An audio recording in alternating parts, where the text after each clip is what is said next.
வாசிகளை அடக்கி வையுங்கள். சும்மா இஷ்டத்துக்கு எழுதுனா தோல்வி என்பது எல்லாருக்கும் வரும். ஆக இஷ்டத்துக்கு எழுதுறாங்க. மறுபடியும் என்ன பரட்டான்னு ஆரம்பிச்சு சொல்றேன். மறுபடியும் என்ன பரட்டான்னு ஆரம்பிச்சு சொல்றேன். எவன்டா என்னை அடிச்சது? கேக்குறாரு சொல்லாதீங்கயா. சொல்லுங்கயா. சொல்ல போறீங்களா இல்லையா? இணையதள வாசிகளை அடக்கி வையுங்கள். சும்மா இஷ்டத்துக்கு எழுதுனா தோல்வி என்பது எல்லாருக்கும் தான் வரும். தோத்துக்கிட்டே இருக்கீடா. என்ன பாக்குற? துப்புறானேனா? உன்னை மூஞ்சில வேற யாரும் துப்ப கூடாது பாரு. அதான் நான் துப்புறேன். ஆக இஷ்டத்துக்கு எழுதுறாங்க. மறுபடியும் என்ன பரட்டான்னு ஆரம்பிச்சு சொல்றேன். பரட்டாறீங்களா? என்னமோ தெரியாத மாதிரி கேக்குறீங்களா? எனக்கு டெஸ்ட் வச்சீங்களா?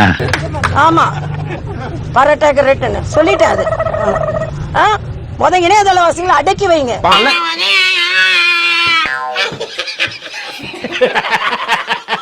அவன் கிடக்குறான். முத இணையதள வாசிகளை அடக்கி வைங்க. என்ன முறைக்கிற? முளைச்சு 3 இலை விடல, என்ன பார்த்து முறைக்கிறியா? நான் முளைச்சு 3 இலை விடலையா? நீ இன்னும் முளைக்கவே இல்லையா? மூஞ்ச விகாரமா போறது. இன்னைக்கு ஒருத்தன் போட்டுக்கான் மூஞ்ச. என் மூஞ்ச விகாரமா.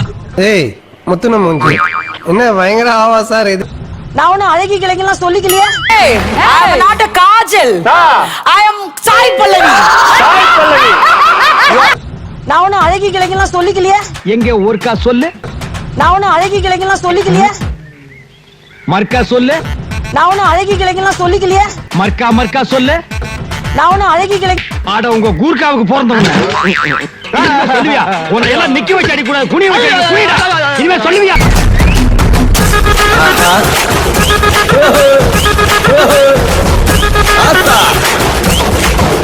ஆனா முத உங்க இணையதள வாசிகளை அடக்கி வைக்கலனா எனக்கு கெட்ட கோபம் வரும்.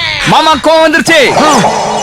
இனி அவர் மேல ஒரு அடி பட்டாலும் எரிமலை வெடிக்குண்டா. எங்க வெடிக்குதுன்னு நானும் பாக்குறேன். அதனால தோல்வி எல்லாம் சகஜம்தான். இப்ப அகில இந்தியால நாங்க வெற்றி பெறலையா? ஆனா என்ன பிரயோஜனம்? அம்மன் ஜல்லிக்கு பிரயோஜனம்டா. இப்ப 40 MP வச்சிருக்கேன். என்ன செய்வீங்க? வெளிநடப்பு செய்வீங்க. நாங்களா தான் வழி நடத்தி இருப்போம். பணத்தை இவங்கிட்ட கொடுத்துட்டு மேடத்தை புக் பண்ணிட்டான்னா உன் டெஸ்ட் ஏன்டா இப்படி இருக்கு? அட பஞ்சாயத்துக்குப்பா, நல்ல பேசுவீங்களா? ஆமா, பரட்டாக்கு ரேட்டுன்னு சொல்லிட்டேன். அது ஆமா. முத இணையதள வாசிகளை அடக்கி வைங்க. என்ன தலையை சுத்தி சொர்ணாய் அடிச்ச மாதிரி? ஏன்டா கம்பு தண்ணிக்குள்ள போயிட்ட?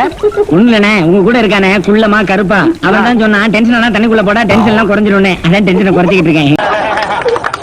விளையாடுறீங்களா? ஆமா சொல்றேன், இங்க சக்தியா இருக்கேன் சக்தியா இருக்கேன்னு. சாதாரணமா நினைச்சுக்கிட்டு இருக்கீங்கல்ல?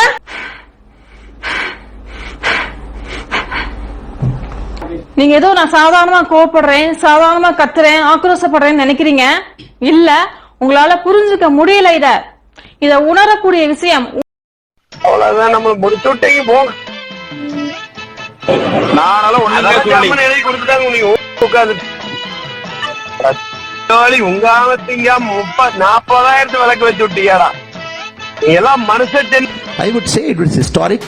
The vote share we will comfortably cross 25% comfortably.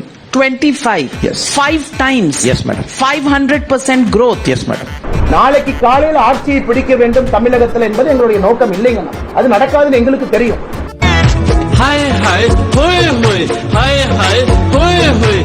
கேவலம் ஒரு கத்திரிய வச்சு கட் பண்ணிட்டானுங்க. கொடுக்க மாட்டேன் தானா? தோல்வி பயத்துல திராவிட முன்னேற்ற கழகம் முதலா தமிழ்நாட்டுல அவர்கள் டெபாசிட் இழக்கக்கூடிய முதல் தொகுதி கோயம்புத்தூர்.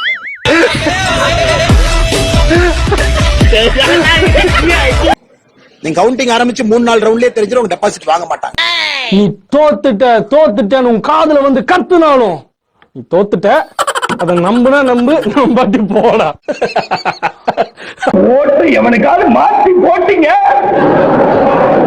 சூசைட் பண்ணிப்பேன். சாவு சாவும்ல செத்த பேர நீ நாம இருந்தா ஒழுங்கு எனக்கு நீ சாவும்ல செத்த. டெபாசிட் தொகையை இழந்திருக்கிறது.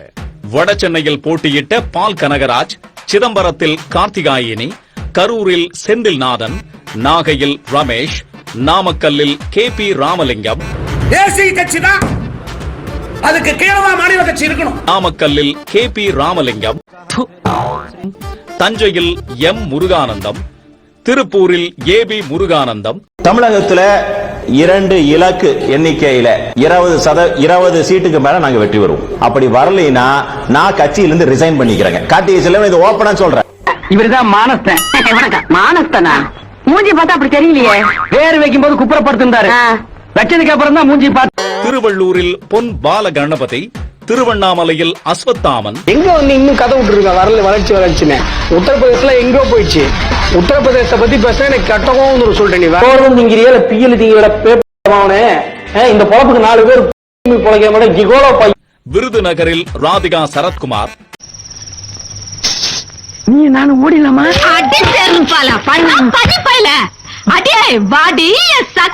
மற்றும் பெரம்பலூரில் தாமரை சின்னத்தில் போட்டியிட்ட ஐஜேகே வேட்பாளர் பாரிவேந்தர் ஆகியோர். அங்க பாருங்க, கொடக்காளி பக்கமா பிச்சிட்டு வர்றாரு கல்வி வரல. போக முடியாது.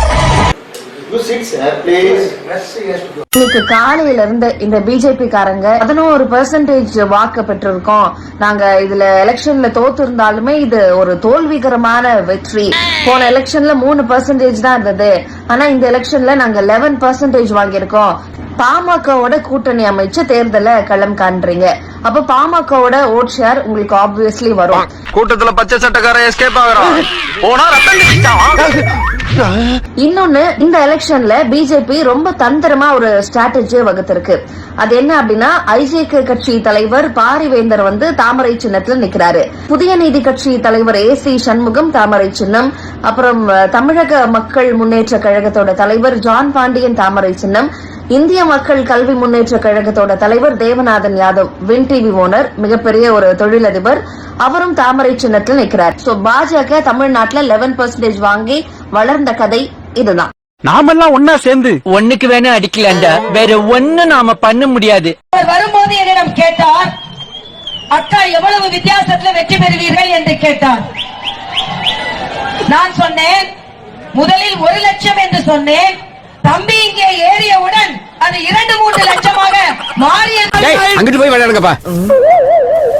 நான் என்ன சொல்றேன், 50-60 வருஷமா ஸ்கூல் நடத்துறீங்க, கூட்டு நடத்துறீங்க.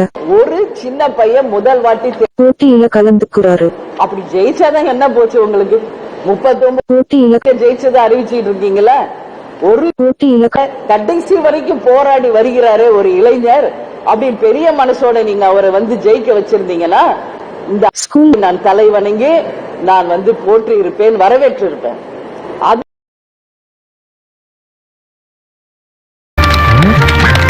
என்ன நீ பாட்டுக்கு மானாவரியா தட்டுற? துபாய் வரைக்கும் போகணும்ல. இதுதான் சொல்றேன், நாட் ப்ரிப்பேர்ட், ஆன்டி இந்தியன்.